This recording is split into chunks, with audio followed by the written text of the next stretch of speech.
question I get a lot is, since the program does work for a lot of people, why criticize it?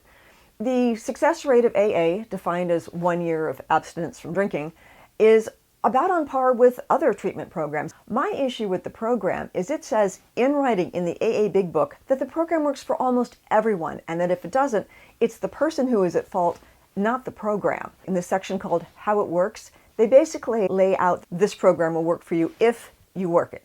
In other words, if it doesn't work for you, it's your fault because you didn't do it right, or because you can't be honest with yourself. For the people that go into the program and it doesn't work for, whether work is defined as stayed sober, stayed abstinent from a particular behavior, or achieved all the promises, the serenity, and the spiritual awakening, which over time is how it comes to define success. If you don't achieve that, it's seen as your fault, not as perhaps a flaw in the program. I don't think we'd ever accept that from any other modern treatment program, whether it's a medication for a disease or a treatment program for a behavior, that if it doesn't work for an individual, it's the individual who's at fault.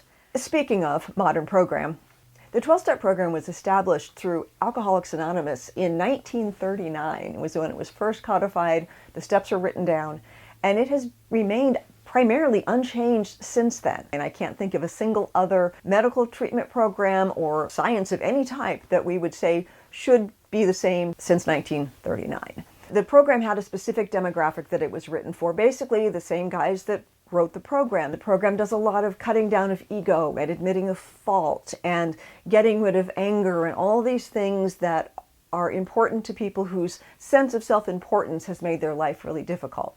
When you bring a trauma survivor into that exact same situation where the belief is they will recover from whatever they're ailing from if they cut down their ego, see where they had a part in every bad thing that ever happened to them, it's a little like if, let's say someone's climbed 2,000 feet up too high on a mountain and their answer is to come back down so they can breathe better with the appropriate level of oxygen. And then they tell people who are already underground they need to dig another 2,000 feet down in order to feel better and breathe more easily. You can't apply the same recovery program to completely different people who come from different situations.